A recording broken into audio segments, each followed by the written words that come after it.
Que a paz de Deus esteja com você que está nos assistindo neste momento, está acompanhando a nossa série de estudos sobre as biografias bíblicas. Nós vamos estudar hoje sobre um importante assunto que vai falar sobre o refinamento do caráter através das provações. Esta lição é a lição de número 3, com a data do dia 17/7/2021. Eu estou aqui com a irmã Lia, que vai participar conosco deste importante estudo.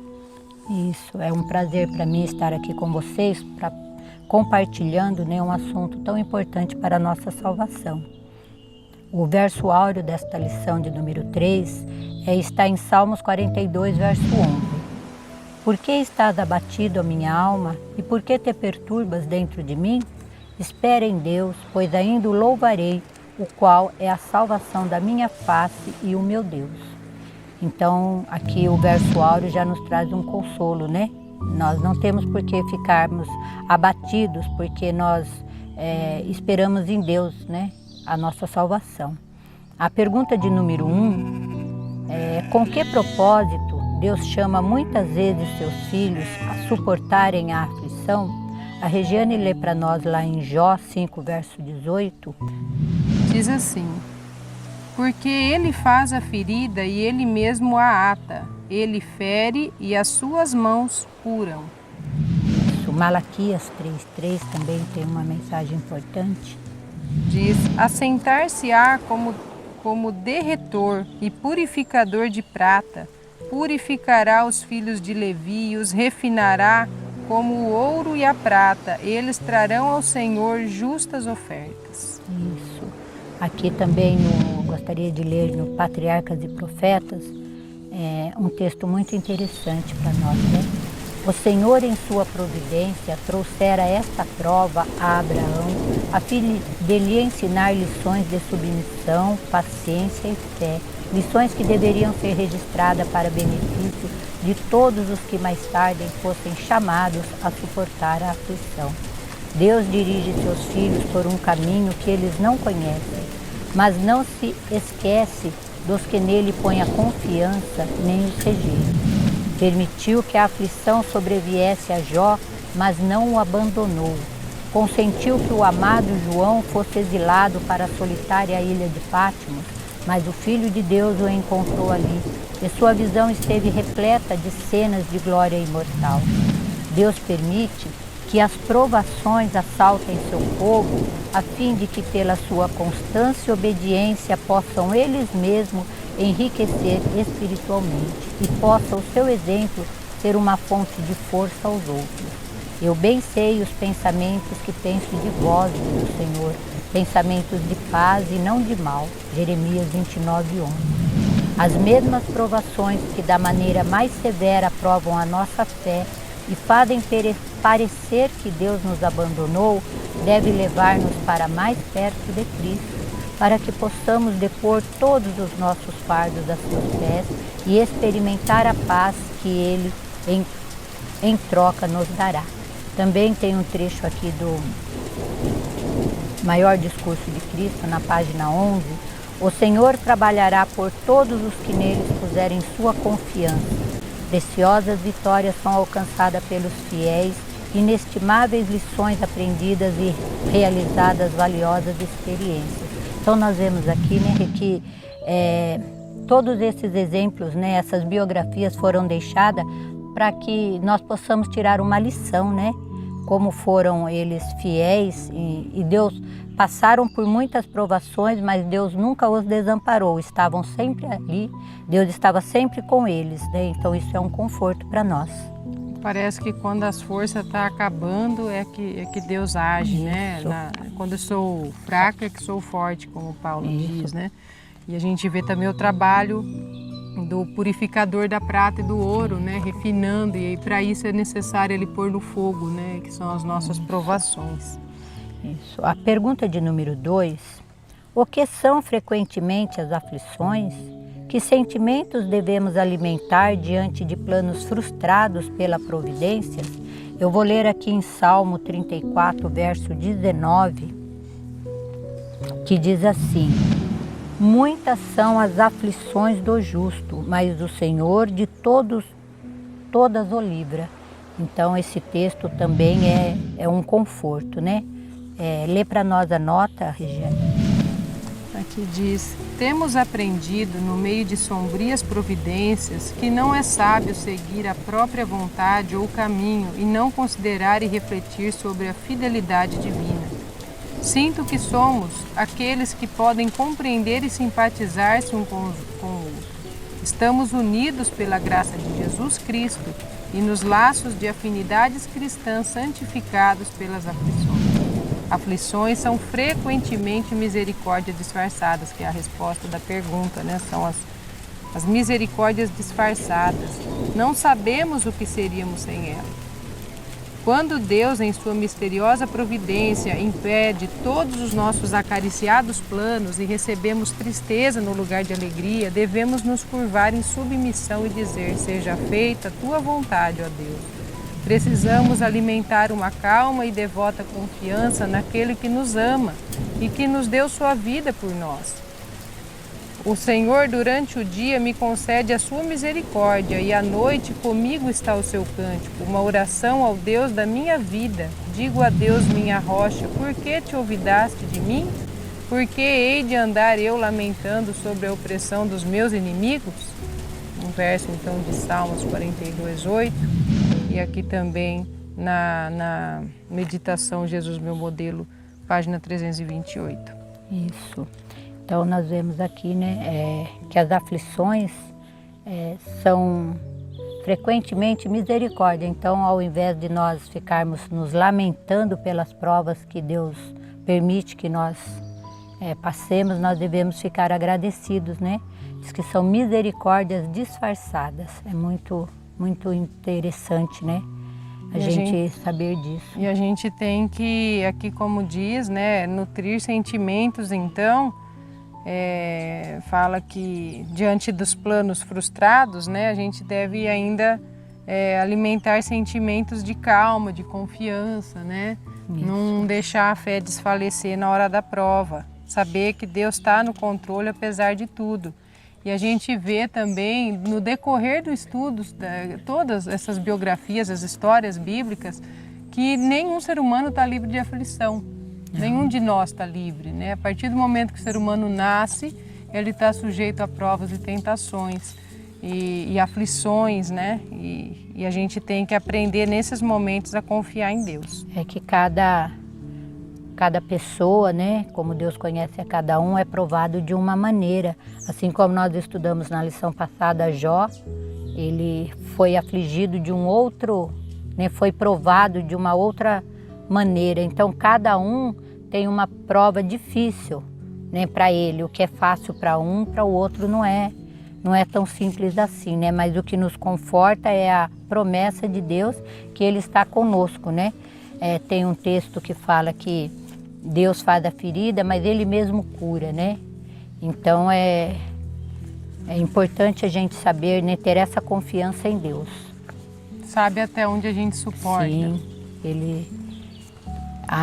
depois daqui, mais na frente aqui, tem uma nota muito interessante que vai falar sobre isso, né? Uhum. De que obra divina não devemos nos surpreender? Do que podemos estar certo quanto a esta obra do Senhor, diante de provações inexplicáveis, o que não podemos permitir? Lá em Salmos 42, do verso 8 a 11, vamos ver o que o salmista está nos falando? Diz: contudo, Senhor, durante o dia me concede a tua misericórdia, e à noite comigo está o seu cântico, uma oração ao Deus da minha vida. Digo a Deus, minha rocha: por que te olvidaste de mim? Por que hei de eu andar lamentando sobre a opressão dos meus inimigos? Esmigalham-me os ossos quando os meus adversários me insultam, dizendo: teu Deus onde estás?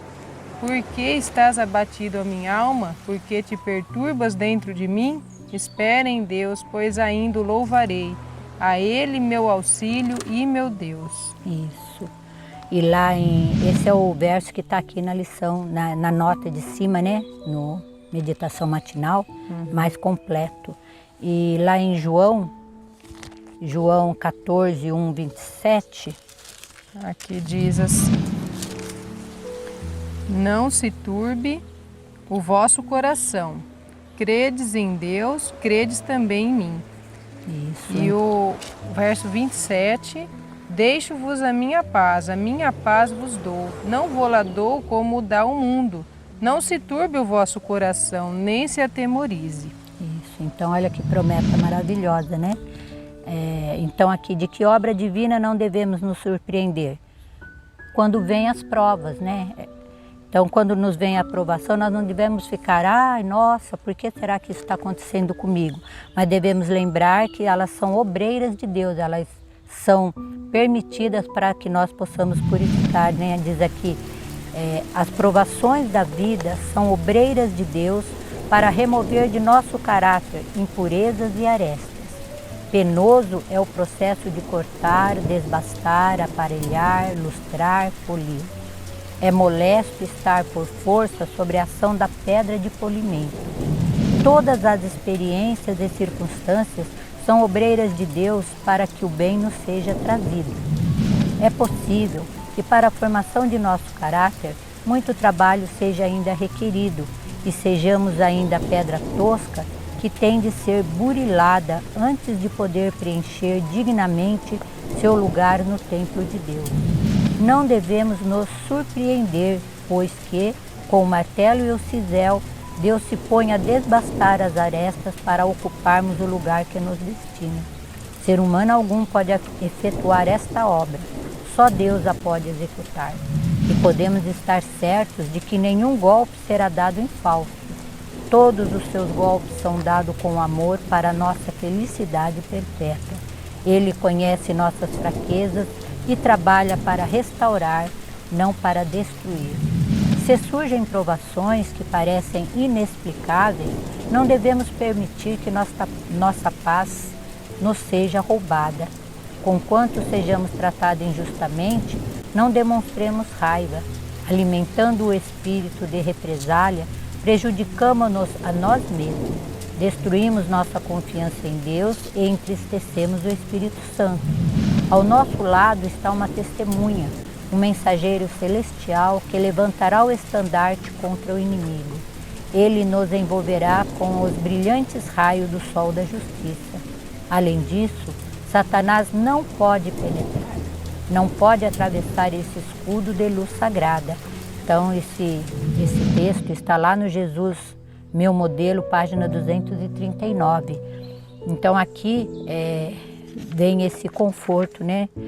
Quando nós nos decidimos a trilhar o caminho de Deus, a ter Jesus conosco, nós vamos ter provações, né? E cada vez uma atrás da outra, porque o inimigo não vai, né? Não quer descansar. Quando alguém se desperta para aprender a palavra de Deus, o inimigo também se prepara, né?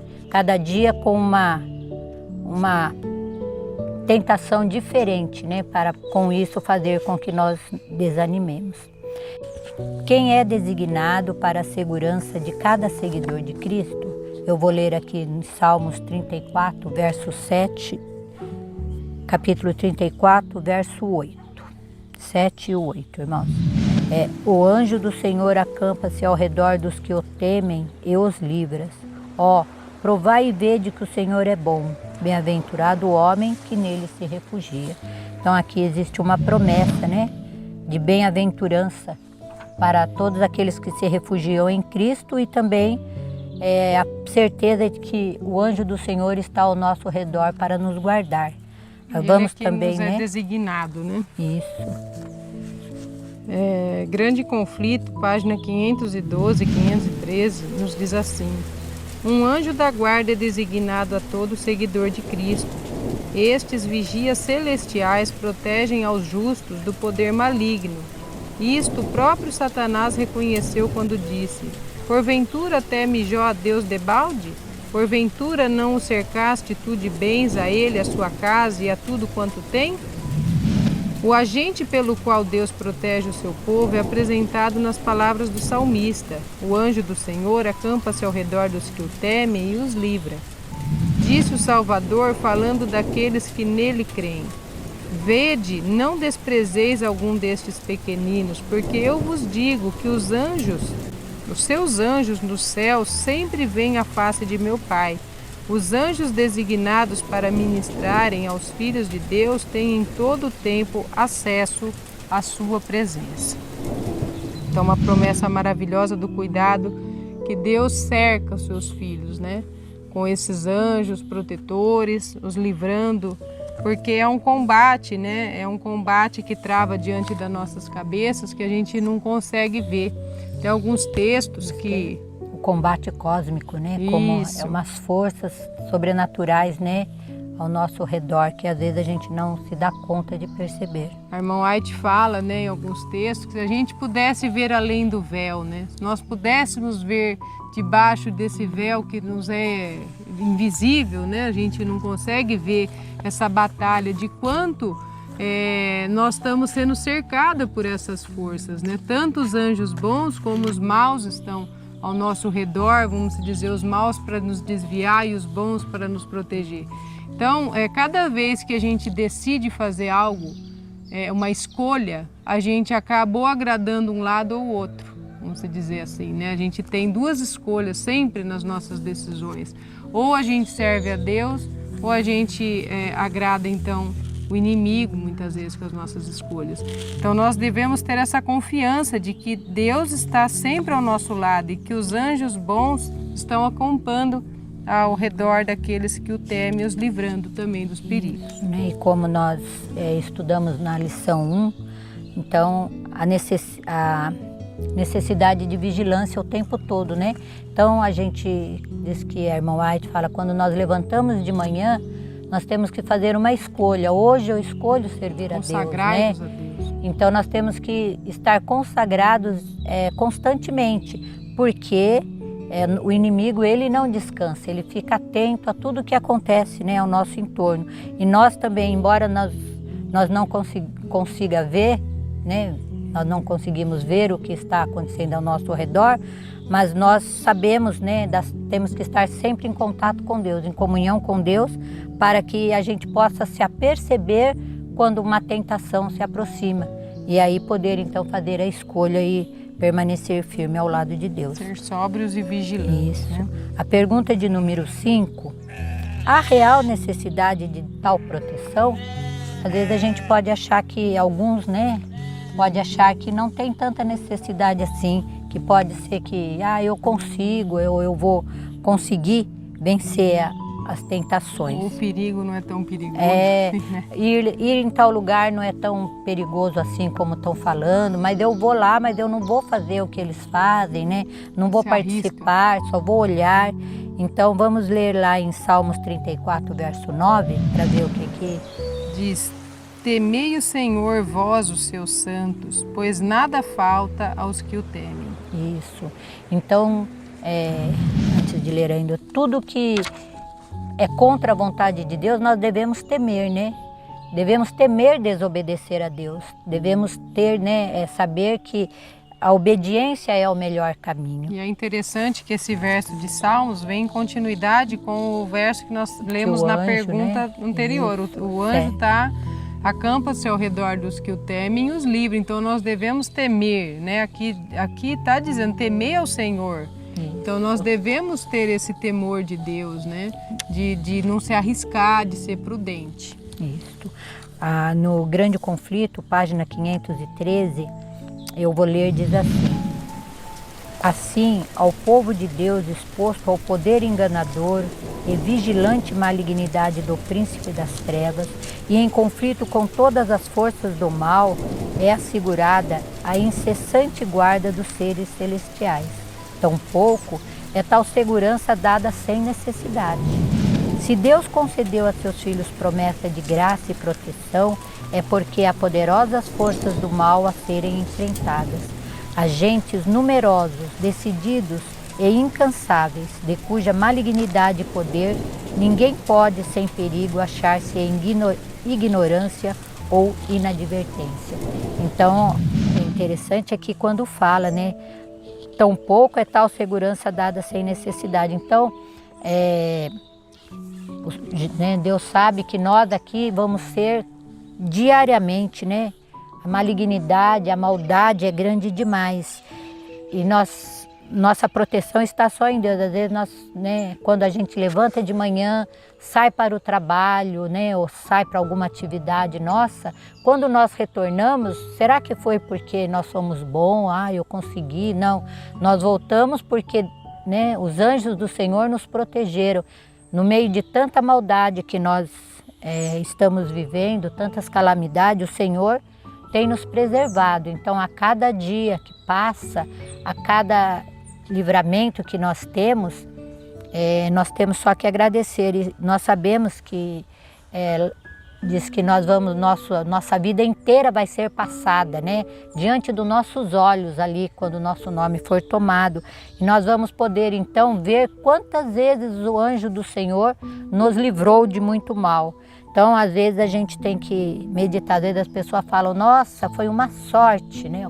Quase que eu bati o carro, quase que me assaltaram, foi uma sorte que nada é sorte, né? Sempre é uma Deus. Coincidência, uma sorte, não. Toda a vida foi Deus na nossa vida o tempo todo, né? O Senhor não permitiu que isso acontecesse, né? Tem uma frase que fala, né? Nunca foi sorte, sempre foi Deus. Sempre foi Deus. Porque não existe, isso é algo assim que a gente sempre deve reconhecer, dar graças a Deus, quando nós somos livrados de perigos. Isso que a gente nem enxerga, né? Isso que a gente nem enxerga, né? Então, por isso que diz que nós vamos ver lá, quando a história desse mundo se acabar, vai ser passado, né?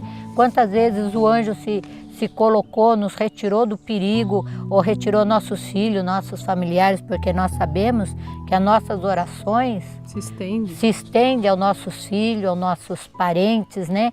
E quando nós vamos ver, então, as nossas orações sendo atendidas, né? E isso vai ser de grande alegria para todos nós. Não foi em vão que Deus dá um anjo para cada um. Não é em vão que Ele dá não é por capricho, é por uma necessidade que há realmente de termos, porque aqui, como diz a nota, há poderosas forças do mal. Então, nós estamos cercados do mal, então nós necessitamos do poder constantemente, né? Proteção, né? Isso. Vamos passar então para a pergunta de número 6. Se Deus permitisse que Satanás continuasse a tentar Pedro, o que lhe teria acontecido? Apesar de toda a capacidade das hostes do mal, o que é dito quanto aos que têm fé e confiança em Deus? Eu achei essa pergunta assim muito interessante, né? Lá em Hebreus, no livro de Lucas 22:31, diz assim: Simão, Simão, eis que Satanás vos reclamou para vos peneirar como trigo. Até o 34. Eu, porém, roguei por ti, para que a tua fé não desfaleça. Tu, pois, quando te converteres, fortalece os teus irmãos. Ele, porém, respondeu: Senhor, estou pronto a ir contigo, tanto para a prisão como para a morte. Mas Jesus lhe disse: Afirmo-te, Pedro, que hoje 3 vezes negarás que me conhece antes que o galo cante. Então, irmãos, olha aqui que interessante, né? Jesus conhecia o coração de Pedro, né? Jesus sabia que ele ia ser provado, mas ele estava tão ainda cheio de confiança própria que achava isso, né, desnecessário. Vamos ler agora o texto de Hebreus, capítulo 3, versículo 14. Porque nos temos tornado participantes de Cristo, se de fato guardamos firmes até o fim a confiança que desde o princípio tivemos, né? E lá também no capítulo 4, no verso 15 e 16, diz assim: Porque não temos sumo sacerdote que não possa compadecer-se das nossas fraquezas. Antes foi ele tentado em todas as coisas a nossa semelhança, mas sem pecado. Acheguemo-nos, portanto, confiadamente junto ao trono da graça, a fim de recebermos misericórdia e acharmos graça para socorro em ocasião oportuna. E no capítulo 13, capítulo 13, verso 6, nos diz assim: Assim, afirmemos confiantemente. O Senhor é o meu auxílio, não temerei. Que poderá fazer o homem? Olha que interessante, né? Então, o Senhor é o meu auxílio, não temerei. Que me poderá fazer o homem? Então, nós temos que ter inteira confiança, né, em Deus, porque é Deus que está no controle de tudo, né? Não devemos temer o homem. Então, vamos ler também aqui o texto. É uma meditação matinal de 1995, que chama O Cuidado de Deus, página 70. O inimigo não pode vencer o humilde que aprende de Cristo, aquele que anda orando perante o Senhor. Cristo se interpõe como uma proteção, um refúgio contra os assaltos do maligno. É-nos feita a promessa, vindo o inimigo como uma corrente de águas, o Espírito do Senhor arvorará contra ele a sua bandeira. Foi permitido a Satanás tentar o muito confiante Pedro, como lhe fora permitido tentar a Jó. Mais uma vez feito isso, teve que retirar-se. Se houvesse sido permitido a Satanás prosseguir em sua tentativa, não teria havido esperança para Pedro. Ele teria fracassado na fé, mas o inimigo não ousa avançar 1 milímetro além dos limites que não lhe são permitidos. Não existe em toda a capacidade satânica poder algum que incapacite a pessoa que confia com fé simples na sabedoria que de Deus vem. Aqui mais uma vez acho que deixa patente que Deus, ele é o termômetro realmente nessa questão. Ele conhece, né? Ele nunca vai nos dar uma prova a mais daquilo que a gente consegue suportar. Olha a misericórdia de Deus. Então ele faz com que ele manda uma prova, permite, né, sermos provados, mas até aonde ele quiser. E até onde for possível a gente pedir no auxílio dele, né? Vamos dizer, porque às vezes a gente é reprovado nas provas que ele permite, mas porque a gente não persistiu da forma que deveria, não buscou ele, não se apegou a ele como deveria, né? E vê a diferença, Jó, vê até que tanto Jó chegou, até né? Deus permitiu, porque Deus sabia que ele tinha condições, né? Agora, com Pedro, Deus agiu diferente. É assim, acontece até com o pai e a mãe terrestre, né? Eles sabem como lidar com cada filho.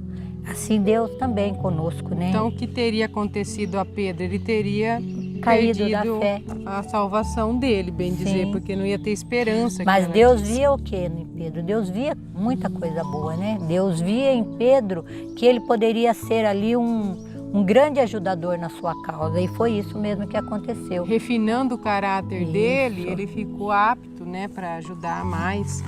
Então, aqui, respondendo a segunda parte da pergunta, apesar de toda a capacidade das hostes do mal, o que é dito quanto aos que têm fé e confiança em Deus, né? Eles...